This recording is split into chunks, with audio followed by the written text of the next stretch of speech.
The insanity in this house, of course, never stops as the target continues to bounce around, as expected, about who Jared will now put on the block after Cam will take himself down after winning the veto. Last night, it seemed like, because of all the bad gameplay from Jag, once again, because like I've talked about, Jag coming back into the game after being saved from being evicted last week, he came back in and played the exact same way he played that caused him to be voted out in the first place. Trying to make big alliances with everybody with no suaveness about it. It's very obvious. He had this long conversation with Red, which was sketchy. Has this long conversation with Cam last night and this morning, which is sketchy. And then he wonders why everyone is sketched out from him and why he got evicted this past week.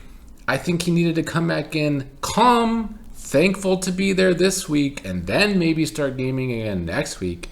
But, there's no finesse to his game in the first place. So whether it was this week or next week, I think he would probably be caught up anyway because he's just not good at this game. But, there's been a lot of discussions about who should be the target this week. A lot of different people pushing their own agendas. Red is a possible target. That's something Corey is pushing for too hard this morning, which we will get to. Red and Cameron had their little breakup yesterday because of basically throwing each other under the bus. Red finding out that Cameron did some throwing under the bus of him caused Red to throw Cameron under the bus and has severed that possible duo for now. But there is still the fear that maybe they are still a real duo, which is what people like Corey and Felicia have had conversations with people about over the past couple of days. But right now, because after last night, Jared seems pretty settled on Jag for now. And yesterday, with all the hoopla about America and all of the back and forth bad gameplay between Corey and America about how they're going to throw each other under the bus, but then a day later they have to try and save each other and make their gameplay so obvious. After yesterday, I felt like Corey and America kind of got into a decent little spot again. They, had this alliance with Suri and Jared and Felicia and Izzy, and yet, America never talks to her alliance members. So, Suri is giving her this chance now and is telling America, you could talk to me more. I will play with people. But that's why America's game sucks and why she's in the predicament she's in the first place. And I know she suddenly has these little dumb stands of hers that want to protect her at all costs and want to get people kicked out of the game, even though other players this season have also said the R word before Jared did. I think America, she sucks the game. She has sucked from day one at making connections. She's constantly tried to align with the wrong people at the wrong times, and when she gets possible in these alliances, as fake as they might be, she doesn't play the social game to go along with them. She constantly tries to align with the same people that are at the bottom of the house, and that is bad gameplay. So yeah, America, she is not R-worded, as Jared called her, but she is very fucking stupid at this game and has been the entire time. And the fan base is such hypocrites because Kirsten said the R-word this season at the beginning of the game. Felicia has said it. Allegedly, Heisem has said it. I didn't hear that personally on the feeds, but I did hear Felicia say it. So why suddenly is Jared getting all this flack? Is it because their little AmeriCorey is in trouble? Yes, that is the only reason why there is all this hoopla from this very obnoxious, childish, weak little fandom. But I digress. I don't care about Corey stans. I don't care about America fans. Today and last night, they are sucking at the game once again. America has sucked. She's never not sucked at this game, in my opinion. America has never not sucked socially this season. Corey, after putting himself in a good position again yesterday, can't stop pushing his agenda today about saving Jag.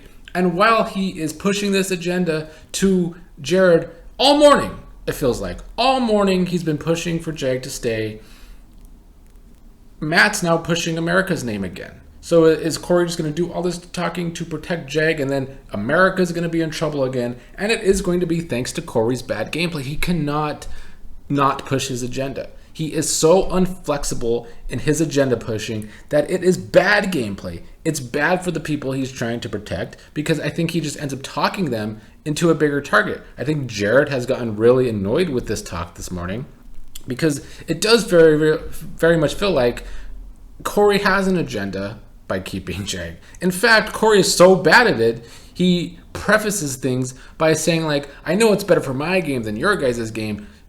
You're showing all your cards at the beginning of these conversations before you go for 3 hours pushing that Jag should stay. Such bad gameplay from Corey. He is the dummy of today. It's actually a new dummy like every few hours, but so far today, Corey is the dummy. Because how can you not see? I think it's because his ego is so big, and he thinks he's the smartest person in the house. Corey Loki thinks he is the smartest person in the house, and there's a lot of dummies in this house, and he's one of them though. Corey is one of the dummies in this house with the bad gameplay constantly. This is bad gameplay.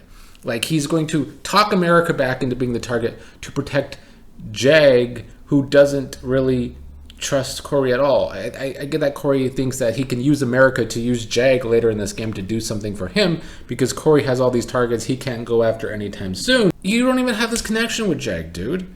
So Corey really thinks he's going to be able to use America to use Jag to do something. Oh my god. It's just the dumb leading the dumb in this game every damn day. And then you have Felicia over the past few days. Felicia thinks she's the kingpin of this house now, and it's not Suri. Felicia really thinks she's calling the shots. She's been so wild the last 24 hours. I mean, she does her usual shit talking all the time, but she's been the chatterbox of the house, pushing information she shouldn't be saying. I talked about that a little bit yesterday. But yeah, I genuinely do think that Felicia thinks she is running this game, and that people will listen to anything she says. But she's also putting this bigger target on her back, which is fine by me. She's already has Suri feeling some kind of way about her because Jared ratted Felicia out to Suri that Felicia was trying to make this #1 deal with her. Not a big fan of some of that gameplay from Felicia. And then there was Cam last night telling Jared about the power structure of Izzy, Suri, and Felicia, and how that needs to be broken up. Like, it's good that more people are calling this out, that it needs to be broken up sooner rather than later. But unfortunately, Cam's telling this to Jared, and Jared's doing a really good job of acting like he is really thinking about this Cam idea, and just playing into Cam's delusions that he is the mastermind in this house. Cam really thought he was doing something in that conversation, much like Cam thinks he's doing something in every conversation. Cam's delusions, another dumb aspect of this game. He has no real agency in that house, but he thinks he is, much like Felicia, he thinks he is running the show. He thinks he is the mastermind. He's not at all, but he's very good at sticking around in the game. He's going to be a very hard person to get out of this game the longer they don't backdoor him successfully. And then Izzy yesterday. I don't talk a lot about Izzy this last couple of weeks because I don't have anything negative to say about Izzy. Izzy is my favorite person in the house. I think deep down I am low-key rooting for Izzy to win. Yesterday, Izzy officially became a member of the Fields family when Suri admitted she's a Fields, when they were all talking about how maybe everybody in the house is related to somebody in Survivor. And Izzy said, I'm not. And Suri said, you are officially a Fields. So good for Izzy for, becoming her 2023 dream of becoming Suri's daughter. Inevitably, Izzy's probably going to get cut by Suri, and she's probably going to be emotional for Izzy. And if Izzy is a bitter juror, if Suri makes the end and Suri cut Izzy, I hope Izzy is the most bitter jury of all time. I don't usually like a bitter juror, but I will defend Izzy in that situation. Because as annoying as she can be, she has calmed down. A lot of other people are being far worse than Izzy is now. She still cries a lot, which is annoying. But she is not running around like a chicken with her head cut off like a lot of her alliance members do. Corey does it more than Izzy this past week. Felicia does it more than Izzy this past week. Cirie does it more than Izzy this past week. Cirie's constantly driven by her paranoia still. Despite realizing that this cast is dumb, her paranoia drives Cirie to make very dumb mistakes like she has made over the past 24 hours about her supposed keeping America in the house. You know, Jay going, though, it is fine for Cirie's game. I mean, it wastes the power, which maybe that's what Cirie wanted to do in the first place.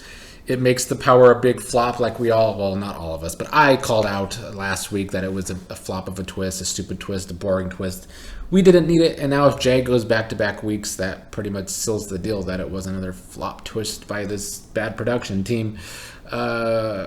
Jay going, though, makes sense for Jared's game, in my opinion. The main thing it does is it brings Blue closer to Jared just because Blue doesn't really have anybody else in this house, really. She doesn't really trust America. She tried to work on that. She doesn't really trust Corey. Like, it leaves Blue kind of needing Jared as much as Blue's kind of trying to play Jared a little bit. I will say, though, like, this cast had played so bad this week that, you know, just a week ago I said Blue's like one of the worst players to be on this show in a long time. And now, suddenly, I feel like Blue is playing better than most of the cast. I mean, she's only on day 3 of actually playing the game.